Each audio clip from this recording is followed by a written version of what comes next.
Y'all went crazy over my dad's then and now post, so I'm gonna give you his origin story. As you can tell from the action shots, he was a certified baller, stamped hooper out in West Chicago. He graduated class of '89 from West Chicago High and then went to like 3 different colleges. Then in 1991, I was born and he transferred to DePage College. He spent about 2 years there and then ended up going to prison. All through prison, he was balling. He was still breaking ankles. He spent about 3 years there. By that time, I had already moved to Florida. But let me tell y'all how good my dad was. He was probably out a week, maybe 2. And then the colleges came knocking. You still playing? What you trying to do? Now that's the overview of the timelines. Here are some details that I found out since that post went crazy. My dad was invited by the Detroit Pistons and the LA Lakers to come play at their camps. He said he didn't go because his mom just didn't have the money. But I think he was a little bit scared too.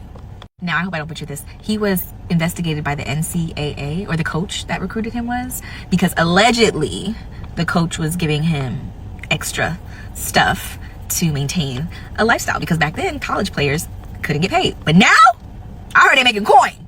And that initially made him lose his scholarship at the 3rd college he was at. He actually had to do a walk-on if he wanted to come back and play. And when he did, that's actually when he got hurt for the last time, and he was just like, I can't. He met my mom in high school, and she also went to West Chicago High. And my mom was a beast of her own, okay? She was captain of her soccer team, she ran track, and she ended up going to play college also. And she was a baddie too. That's how she bagged my pops and my stepdaddy. They was both ballers. After my dad stopped playing, his health declined. He was diagnosed with kidney disease, and he's been on dialysis for well over 15 years. It got so bad that about 5 years ago, I got a call that pretty much said they didn't think he would make it till Christmas. And to be honest with you, at that time, him and I weren't even on speaking terms. But when I heard that, I kind of said, forget all the bullshit, and started to work on that relationship with him.